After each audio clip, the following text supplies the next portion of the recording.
Bonsoir tout le monde. Alors, ça sera une vidéo dure à faire pour moi parce que je crois que j'ai merdé au niveau pédagogique.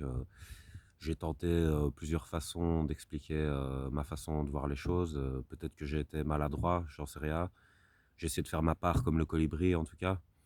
Ce que je veux dire, c'est que j'ai tenté la communication classique, j'ai tenté les jeux de rôle, j'ai tenté l'agressivité aussi. Et force est de constater que ça n'a pas fonctionné. Et donc voilà, je vois l'échec tel qu'il est. Et c'est dur de voir que les extrêmes montent, alors que c'est tout le contraire que je désirais personnellement dans la société. Donc je vous dis ce que je pensais personnellement. Et en fait, quand je me suis lancé, bah, je me disais, grâce à la philo, ça va faire comme ça. En fait, on va débloquer les problèmes. Et au final, je vois que ça descend comme ça beaucoup plus qu'avant. En fait, ça fait, voilà, ça dégringole. Et les extrêmes sont encore plus proéminents qu'avant, en fait. Et donc, c'est ça qui est triste. Et justement, je fais cette vidéo pour parler de ça, en fait.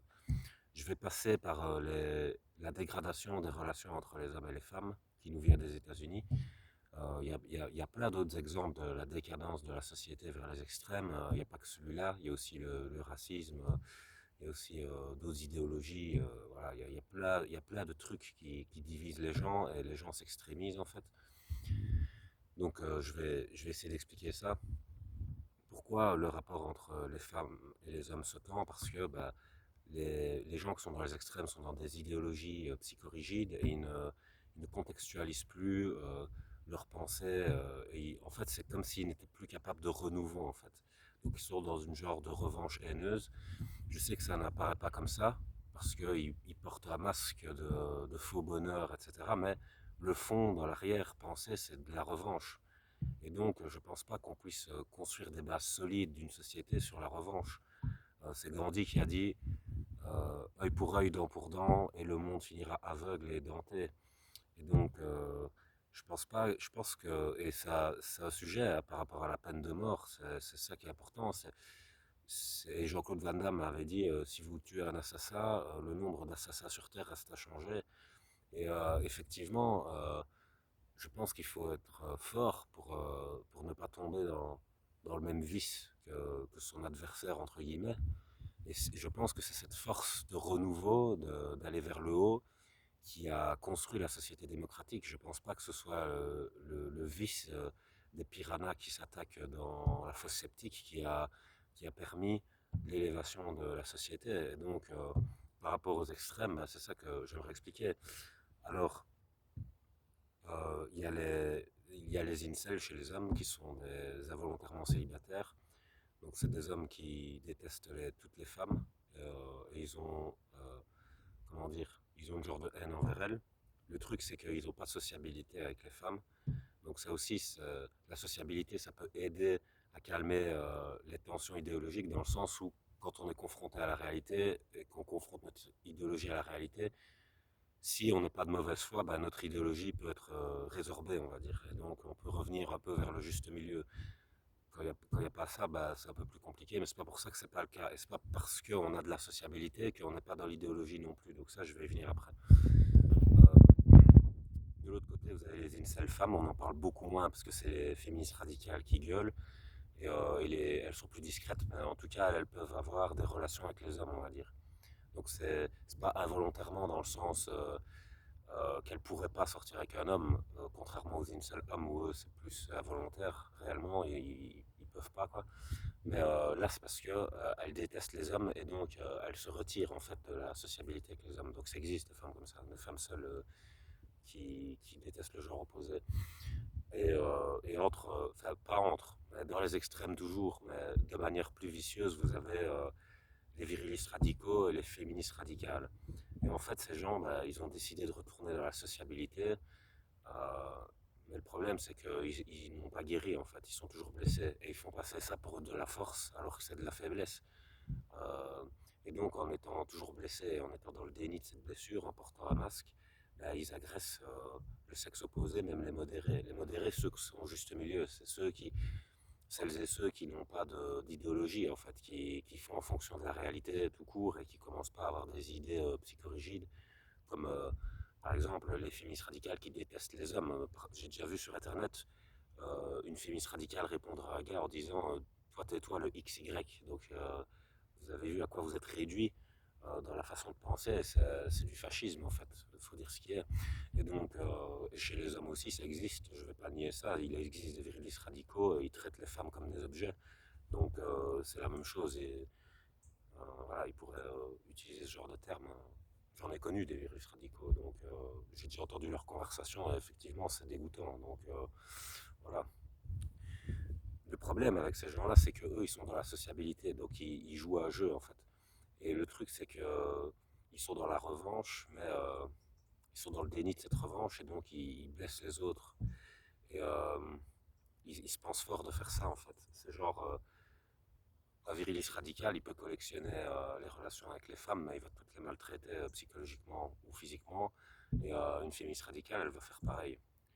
Donc c'est ça qui a comme problème en fait, c'est pourquoi entrer en relation avec des gens qu'on déteste, c'est ça que je comprends pas moi de base. C'est-à-dire qu'une féministe radicale, elle déteste les hommes, mais elle sort avec des hommes. Donc il y a un peu une genre de schizophrénie là-dedans. Dès le commencement, dès le début, c'est instable en fait. Et pareil de l'autre côté, un viriliste radical qui sort avec une femme, bah, il est viriliste radical, donc il aime pas les femmes, donc pourquoi il sort avec une femme en fait. Donc voilà, c'est schizophrénique, il y a déjà de la haine au début en fait, mais elle est cachée seulement. Elle est pas montrée, elle n'est pas dévoilée. Elle va se dévoiler après. Et c'est là que les gens sont blessés.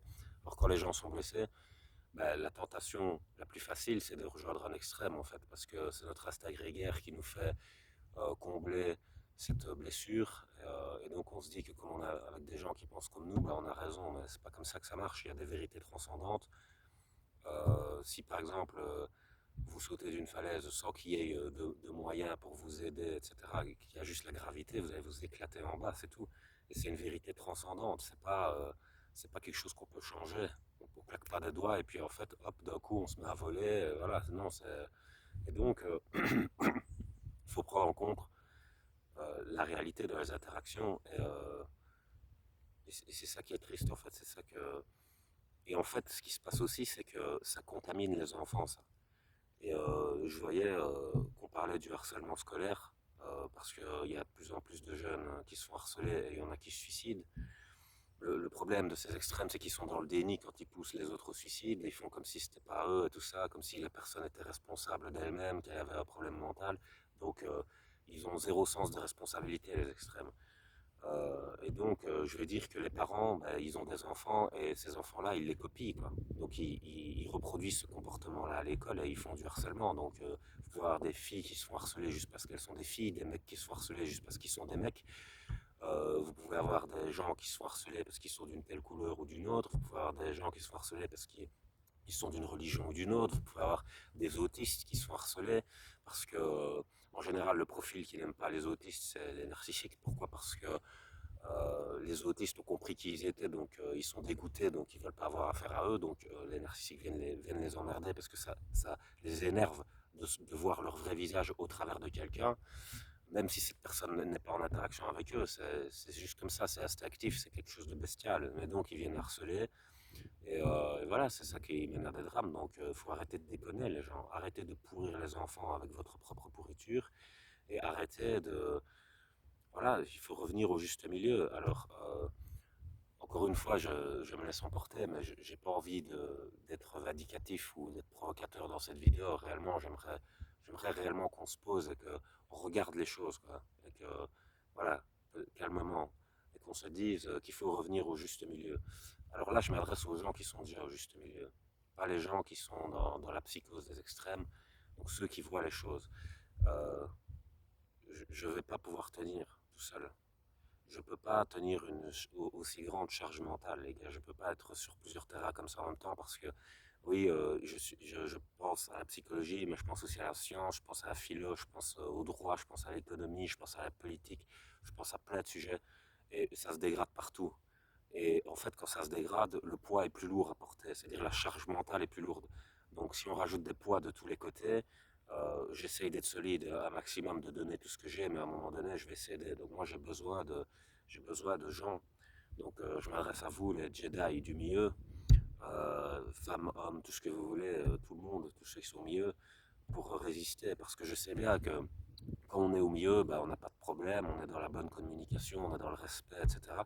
Donc on utilise la phrase qui dit pour vivre heureux, vivons cachés. Et effectivement, moi j'utilise ça, c'est-à-dire que je ne vais jamais afficher mon bonheur parce que je sais bien comment sont les extrêmes et donc je vais le cacher. J'aurai toujours l'air malheureux, froid, même si c'est pas le cas dans la vie réelle. Et je sais que vous faites ça, mais que vous vous protégez en n'écoutant pas tous ces extrêmes et tout ça. Le problème, c'est qu'ils avancent, qu'ils prennent du terrain, voilà. Donc, le fait que vous soyez heureux, ben, vous n'êtes pas dans la lutte. Et je pense que les gens qui sont modérés au juste milieu doivent entrer dans la lutte et qui doivent faire aller leur voix pour ramener plus de justice sociale et montrer à ces gens dans les extrêmes qui se trompent complètement. Parce que s'il n'y a personne pour le faire, eux, ils croient qu'ils ont raison.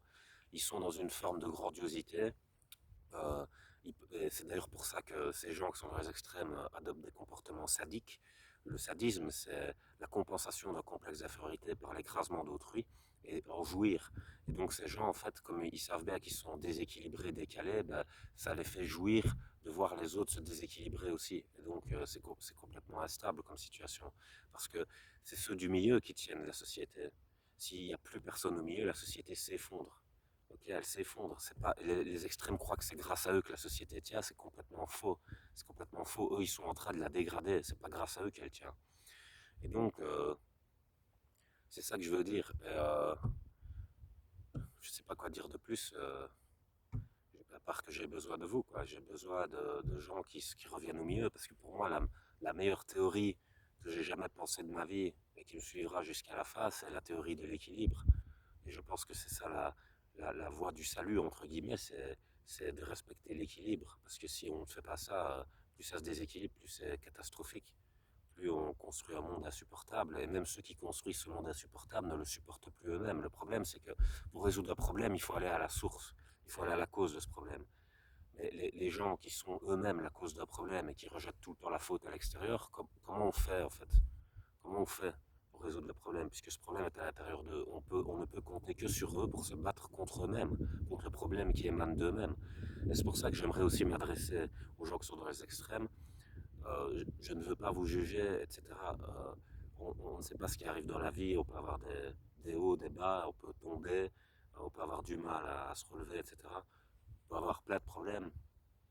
Ce que je dis, c'est que ce qui compte, c'est d'avoir le bon objectif et d'aller dans la bonne direction.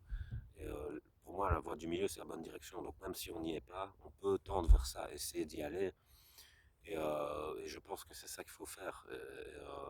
Je pense qu'il faut aussi faire abstraction des autres extrêmes que vous voyez, en fait. Parce que, en fait, vous voyez le côté dégoûtant de votre extrême en face, et vous vous dites que ça ne vous concerne pas. Mais en fait, si, il y a de la contamination de violence, en fait. Et donc, il faut stopper ça. C'est un peu comme l'effet domino. Le domino qui sauve tout le monde, c'est le domino qui reste debout. C'est le domino qui se couche pas comme tous les autres. Et en fait, les extrêmes, c'est des gens qui se sont couchés. D'accord. Et ils essayent de faire croire ça sur Internet. Parce qu'il y a beaucoup de coachs. Par exemple, les coachs qui vont parler de la perversion, bah, il y en a certains, je dis pas tout le monde, il y en a, ils font un cheminement et ça se voit, il y en a, ils se remettent en question, ils s'améliorent et ça, en même temps qu'ils grandissent dans leur métier, pardon. Et puis, il y en a d'autres, on voit bien qu'ils sont complètement perchés, voilà, désolé, mais ils sont complètement perchés et ils ne cheminent pas du tout. Et donc, en fait, ils propagent cette haine. Ils propagent cette haine. Et le problème, c'est que ils font peut-être pas attention à ce qu'ils font, mais dans la société, ça a de gros impacts. Si vous avez 500 000 abonnés, par exemple, c'est énorme. 500 000 abonnés, c'est peut-être parce que ces gens n'ont pas d'empathie, je ne sais pas, mais 500 000 abonnés, c'est pour vous représenter, faites 500 000 fois vous-même. Parce qu'une personne, c'est à soi-même, donc c'est vous, comme vous êtes à l'intérieur de vous-même, comme vous pensez, comme vous ressentez, comme vous faites votre vie et tout ça. Mais c'est 500 000 fois ça, en fait. Et donc, imaginez l'impact, quoi. Donc, faut pas déconner avec ça, vous voyez ce que je veux dire. Il ne faut pas propager la haine sur 500 000 personnes, parce que imaginez les dégâts de la société, les séparations, les violences, etc. C'est triste, quoi, parce qu'en fait, les gens, comme il y a de moins en moins de raisonnement logique, et ça vient du milieu, justement, bah, Les gens qui n'ont pas de logique, ils croient au miracle en fait. Donc ils ont des gourous en fait. Ils croient qu'ils ont des figures idolâtres et ils croient au miracle. Moi je vais vous dire, ça fait longtemps que je ne crois plus au miracle. Pour moi, tout est une question de logique. Je ne crois pas au miracle. Si j'ai un magicien qui fait un tour de magie devant moi, vous savez ce que je me dis? Je me dis, quelle est la loi physique contre-intuitive qui est appliquée dans ce tour? Ça veut dire quoi la loi physique contre-intuitive? Ça veut dire que la forme ne correspond pas au fond. C'est-à-dire que le magicien a fait une diversion que ma perception n'a pas captée, mais c'est pas de la magie. Ça sort pas de n'importe où, de nulle part, de quelque chose de paranormal. Je sais qu'il y a une explication scientifique à son tour de magie. Donc je crois plus au miracle. Et je pense que les gens qui sont dans les extrêmes, ils sont à fond là-dedans, ils sont à fond dans le miracle, et ils croient au Messie, à mon avis, ils attendent que quelqu'un vienne les sauver. Je suis désolé, mais personne ne viendra vous sauver. Vous devez, c'est par l'entraide qu'on va se sauver. Il n'y a pas de personne miraculeuse. Pourquoi? Ben parce que prenez un individu, imaginez que la charge mentale, c'est de la musculation. Un homme, même s'il arrive à pousser très lourd, il a une limite. Il ne poussera jamais l'équivalent de la taille de la planète Terre avec sa force propre musculaire. Donc, c'est l'association collective des cerveaux musclés qui permet de, de supporter une charge mentale qu'on doit répartir correctement. Et le problème des extrêmes, c'est qu'ils ne portent plus de charge mentale. Ils l'ont balancé sur les autres et ils font genre que c'est les autres qui sont mauvais, mais les autres, ils portent la charge mentale. Voilà, donc c'est l'inverse. Donc ces gens inversent les rôles, mais c'est parce que leur faiblesse fait qu'ils ne peuvent plus supporter ça, en fait. Je l'avais déjà dit, j'avais dit, la faiblesse ne peut pas supporter la faiblesse. Il faut être fort pour supporter la faiblesse. Parce que la faiblesse, c'est lourd. La force, c'est léger. Et donc, c'est la force qui supporte la faiblesse. Mais la faiblesse ne peut plus supporter la faiblesse. Donc, elle la rejette. Et donc, les extrêmes étant affaiblis, étant faibles, ils ne peuvent plus porter cette faiblesse. Donc, c'est à ceux qui sont au juste milieu, donc à ceux qui y sont restés, qui y ont demeuré, mais à ceux qui se sont réparés et qui y sont retournés, de, de montrer l'exemple, je pense. Et il faut montrer l'exemple aux enfants aussi pour les cours de récré et qu'on arrête le harcèlement et tout ça. Alors, j'ai un petit message pour les personnes qui se font harceler parce que malheureusement, moi, quand j'étais beaucoup plus jeune, ça m'est arrivé aussi, donc je sais très bien ce que vous ressentez. Mais je suis encore là, c'est-à-dire que j'ai survécu. Et donc je vais vous dire, je vais essayer de vous aider avec le mental que je me suis mis dans la tête pour m'en sortir quand c'était dur, euh, quand je voyais pas d'issue, quand j'étais désespéré. Je me suis dit, c'est une phrase qui est religieuse, mais je me la suis pas dite de manière religieuse. C'était un moyen en fait, c'était un outil. C'est pas que j'y croyais vraiment, mais c'était un outil qui m'aidait en tout cas. C'est une phrase qui dit Dieu donne ses plus durs combats à ses meilleurs soldats. Et, euh, et c'est ça qu'il faut dire. C'est imaginer un chef. Il va pas faire confiance à quelqu'un qui va le trahir ou qui va faire n'importe quoi. Donc il va pas lui donner des tâches compliquées, des tâches difficiles desquelles se sortir. Il va plutôt donner des tâches faciles où on est plus dans la conscience, la souciance. Parce que ça ne risque pas de faire s'effondrer. Et donc, il donne ses responsabilités les plus difficiles à ceux en qui il a le plus confiance. Donc c'est ça qu'il faut se dire. Mais remplacer Dieu par la vie, en fait. Et dites-vous, la vie donne ses plus durs combats à ses meilleurs soldats. Et donc il faut vous dire que si vous êtes dans ces situations, des situations de handicap, des situations de harcèlement, des situations de misère, ben, c'est vous les meilleurs soldats. C'est vous les meilleurs soldats. Et même si les autres font semblant, ils inversent les rôles pour ne pas eux-mêmes sombrer, quoi. Ils ne se relèveraient peut-être pas, c'est pour ça qu'ils font ça. Ils n'ont peut-être pas votre force de résilience, donc c'est pour ça qu'ils font ça. Donc c'est ça qu'il faut vous dire, et il faut continuer dans ce sens, je pense. Malgré les attaques et tout ça, il faut se dire que si vous réussissez, c'est pour eux aussi, parce que si vous réussissez, ils réussissent aussi. Par contre, si eux réussissent, tout le monde perd. Même eux, ils perdent. Même eux, ils perdent. C'est comme dans une relation toxique. La personne qui est toxique, elle croit qu'elle a raison, elle va foutre en l'air la relation. Et si vous vous battez et que la personne commence à changer, vous pouvez sauver la relation. Maintenant, si la personne toxique persévère dans sa tête et qu'elle continue, vous ne pouvez rien faire, vous allez perdre tous les deux. Et c'est pareil dans la sociabilité, etc. D'accord? Donc, je suis, par rapport au harcèlement, évidemment, je suis pour la légitime défense. Je pense qu'un individu a le droit d'exister et quand on veut supprimer son existence, il a le droit de se défendre et de montrer à l'autre, pardon, qu'il n'est pas intouchable, tout puissant, qu'il n'est pas Dieu sur terre et qu'il faut respecter les gens parce qu'on est tous des êtres humains à la base. Et donc, voilà, si un être humain est faillible, un autre est faillible aussi, même s'il est dans sa tête, dans la toute-puissance et de ça, c'est n'importe quoi. Voilà. Donc, c'est ça que je veux dire par rapport aux extrêmes. Parce que par rapport aux coachs que je vois sur Internet, par exemple, les virilistes radicaux, ils vont donner des techniques pour manipuler les femmes et les traiter mal et de ça. Et ils font comme s'ils étaient dans la toute-puissance de faire ça. Moi, je pense que c'est de la faiblesse. C'est pareil pour les féministes radicales. Quand on va les regarder, elles sont là en train de dire comment maltraiter les hommes et de ça. Voilà, c'est du sadisme. Et le sadisme, c'est de la faiblesse. Voilà, vous devriez aller vous réparer. Vous avez un grave problème. Parce que je pense que le mal, il n'attaque pas que de l'extérieur. Et c'est une grosse faute de penser ça. Je pense que penser que le mal vient tout le temps de l'extérieur, c'est que le mal nous a déjà conquis, en fait. C'est-à-dire on a perdu déjà. C'est-à-dire tous les bastions intérieurs sont pris. Il n'y a même plus de lutte intérieure, carrément. C'est le mal à gagner, quoi. Alors que je pense que si on pense encore que le mal peut encore être en nous, qu'on accepte que le mal peut être en nous et qu'on accepte qu'on doit changer soi-même, et je me mets en premier là-dedans, hein. Je me mets en premier. Comme je vous l'ai dit au début de la vidéo, j'ai merdé et je m'excuse d'ailleurs pour les gens que j'ai blessés ou quoi. C'est pas ce que je voulais. J'essaye de faire au mieux, mais j'essaye de trouver des solutions je me sens seul à le faire. Et donc, c'est très dur au niveau de la charge mentale. Et j'aimerais vous dire que je vais peut-être pas y arriver, en fait. Voilà. Donc, soit je vais devoir abandonner ou je sais pas. Donc, voilà, comme je vous dis, j'ai besoin de vous. On a besoin de tout le monde. Personne n'est plus important que quelqu'un d'autre. On a besoin des humains pour ramener, que chacun fasse son travail sur lui-même, pour ramener la sérénité dans la société. Et les extrêmes, c'est des gens qui n'ont pas fait un travail sur eux-mêmes et qui veulent modifier la société selon eux blessés. Donc ils veulent blesser toute la société en gros. Mais ça ne sert à rien de faire ça, ça ne mènera à rien, ça mènera au désastre puisqu'il n'y aura plus personne de fort pour la tenir. Donc c'est ça que je veux dire. Et, euh, Et pourquoi les gens du milieu aussi, pourquoi il y en a certains qui passent du milieu aux extrêmes? Parce qu'on se dit, bah, si on est au milieu, ça tout va bien, donc pourquoi aller dans l'extrême? Mais ça, c'est un jeu d'apparence. Ils font voir les extrêmes sur les réseaux. Ils affichent du faux bonheur parce qu'ils veulent qu'on croit que leur modèle est bon en apparence, alors que dans le fond, c'est très bien que c'est complètement dégradant, etc. Alors ils affichent des faux bonheurs, etc. Je sais que quand on n'a pas connu ça et que c'est la première fois, on y croit en fait et on est vraiment blessé de ça. Moi, perso, voilà, j'ai traversé tout ça et maintenant, je vais vous dire à quelle conclusion j'en suis arrivé. J'avais beaucoup de haine et maintenant j'ai de la peine en fait.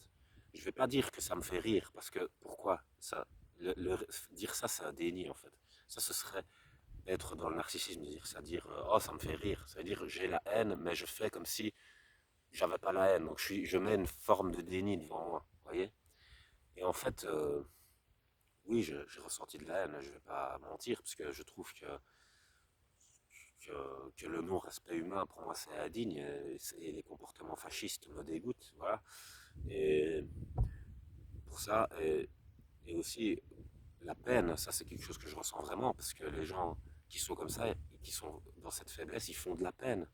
Et c'est justement ça va les toucher qu'on leur dise ça, je sais bien, mais il faut, pour arrêter de faire de la peine, justement, il faut revenir au mieux parce que faire de la peine, elle a deux sens cette expression. Quand on dit euh, tu fais de la peine, c'est-à-dire, c'est-à-dire dans un sens tu es pitoyable, mais dans un autre sens, moi je ressens de la peine. Moi, tu répands la peine autour de toi, c'est ça que ça veut dire. Je ressens de la peine. Voilà, donc ça a deux sens.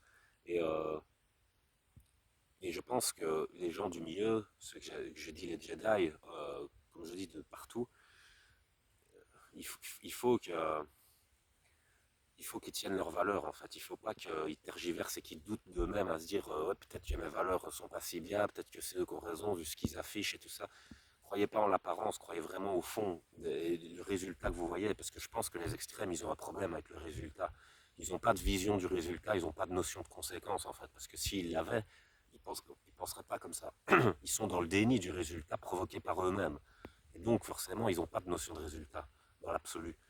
Et c'est ça qui est problématique. Donc voilà, je vais terminer la vidéo là-dessus. Et je m'excuse encore si, comme je dis, si j'ai blessé des gens. Je vais réessayer de repartir dans la philosophie, mais ça me semble stérile quand on est face à la mauvaise foi, parce que ce qui est pris, c'est que ce que les gens veulent, dans les extrêmes en tout cas. Et donc, il y a un prisme qui vient annuler toutes les lumières et qui prend juste la couleur qu'il a envie, en fait. Donc un extrémiste qui va me regarder, il va annuler toutes les couleurs que je suis en train de disperser, il va en prendre qu'une et c'est celle qui lui plaît. Et en fait, ça ne va rien changer puisqu'il continue à être dans le même état d'esprit qui boucle et il ne prend pas tout le panel. Et donc, pour arriver au juste milieu, pour moi, il faut tout le panel. Qu'est-ce qui fait un arc-en-ciel, un panel de couleurs? C'est la pluie et le beau temps. C'est un mélange des deux, d'accord? Donc, c'est ça le juste milieu. Et le problème, c'est les gens des extrêmes, soit ils n'aiment que la pluie, soit ils n'aiment que le beau temps, et ils n'acceptent pas l'autre. Mais je pense que voilà, il faut des deux. Et par rapport à plein de sujets, par rapport à plein de sujets idéologiques, je pense qu'il faut être beaucoup plus souple, euh, qu'il faut accepter son erreur ou l'erreur de l'autre, et que c'est un jeu de balancier comme ça, en fait. Comme les anciens trucs sur les chemins de fer. Quand il y en a un qui baissait, ça levait de l'autre côté, l'autre rabaissait, ça se levait de l'autre côté. Et je pense qu'il y a des hauts et des bas. Et donc, dans les relations humaines, quand il y en a un qui est en haut, il tend sa main pour relever celui qui est en bas. Et quand l'autre est en haut et qu'il voit que l'autre tombe, il fait pareil. Sauf que maintenant, ce qui se passe avec le sadisme, c'est que quelqu'un tombe, tout le monde crache dessus et est content que la personne soit mal, parce que ça leur permet de renforcer leur ego blessé. Mais en fait, c'est quelque chose de fast-food, en fait, de faire ça, parce que ça ne guérit pas ton ego. C'est comme prendre, je sais pas, une genre de drogue très éphémère, très rapide, et c'est tout de suite, c'est tout de suite pourri juste après, en fait. Quand on regarde ces gens, ils peuvent pas être heureux, même s'ils font semblant. Pourquoi? Parce que quand on est dans les extrêmes, on est dans une sorte d'insatisfaction chronique. Et l'insatisfaction chronique, par définition, ne peut pas amener au bonheur. Quelqu'un qui est heureux, il n'a pas besoin d'avoir 25 maisons, 25 voitures, 25 femmes ou 25 hommes, 25 chiens, de voyager dans 25 pays. Une personne qui est heureuse, c'est une personne qui vit simplement et qui va à l'essentiel.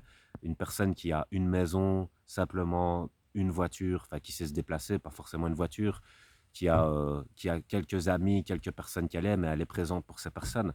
À notre époque, c'est quoi ces valeurs? Les gens, ils abandonnent les autres quand ils sont à l'hôpital, par exemple. On voit de plus en plus de choses comme ça. Les gens qui s'arrachent pendant leur divorce, c'est-à-dire ils prennent tout économiquement et ils laissent l'autre à la rue. Qu'est-ce que c'est que ça? Et ces gens viennent dire que eux ils ont de l'empathie, que eux ils ont des valeurs et de ça. Ben, dans leur tête, ouais. Dans leur tête. Dans la réalité, ils n'en ont pas, en fait. Donc, c'est facile de se mettre dans le déni comme ça. Mais après, ce qui compte, comme je l'avais dit dans la vidéo précédente, c'est pas l'image qu'on envoie, le blablabla, c'est les décisions. C'est les décisions, c'est ce qu'on applique. Et donc, moi, j'invite les gens qui sont responsables, donc ceux du milieu qui prennent leurs responsabilités, donc qui se disent qu'ils ont une part importante dans la décision, c'est-à-dire qu'ils décident et qui savent que leur décision va engendrer une conséquence. Pas les extrêmes qui sont dans le déni, qui prennent des décisions, qui prennent la responsabilité et qui jettent la culpabilité sur les autres. Ceux qui sont réellement responsables, qui prennent et la responsabilité et la culpabilité, ceux qui sont au mieux. Je m'adresse à vous, j'ai besoin de vous, je ne vais pas y arriver sinon. Et, euh, et voilà, ça fait un moment que je parle, ça va faire 30 minutes, donc je vais arrêter de prendre votre temps. J'espère que je prends votre temps pour vous le rendre en mieux, c'est-à-dire que la qualité de ce que je pense sera supérieure au temps que je vous ai pris, j'espère en tout cas. Et voilà, pour les parents, par rapport aux enfants, arrêtez de les pourrir avec vos idéologies, parce qu'il faut que vous assumiez la part de responsabilité que vous avez par rapport à leur comportement à l'école, par rapport au harcèlement des autres, etc. Vous pouvez culturellement leur apprendre une idéologie, mais elle doit être secondaire. La base transcendantale de tous, c'est qu'on est humain. Donc quand on va à l'école avec des humains. On ne va pas à l'école avec des objets. Ils ne deviennent pas des objets, on ne les déshumanise pas parce qu'ils sont dans des idéologies opposées, inverses, ou parce qu'ils sont un peu bizarres dans leur façon de parler, dans leur façon de se comporter, ou qui ne s'habillent pas très bien. Voilà, on peut conseiller les gens, sans forcément les rabaisser parce que euh, finalement c'est de la peur, c'est une forme de peur, c'est des gens qui sont un peu terrifiés en fait. Ils ont peur de la différence. La différence ne veut pas forcément dire violence. D'ailleurs, il y a une phrase que j'ai bien aimée sur Internet qui dit la plupart des gens ont peur de la violence des inconnus. Pourtant, moi, ce sont les gens que je connaissais qui m'ont fait le plus de mal.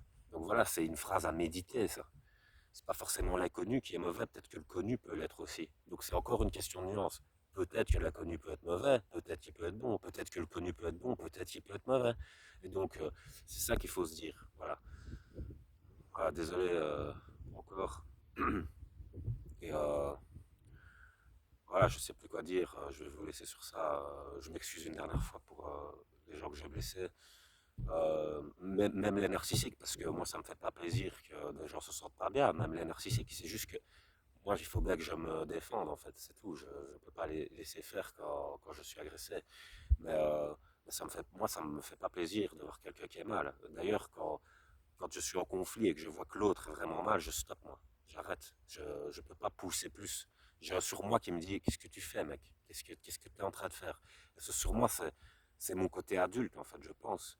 Et je pense que les gens, ils doivent nourrir ça dans leur tête. Voilà. Euh, c'est tout ce que j'ai à dire. Je vous laisse passer une bonne journée.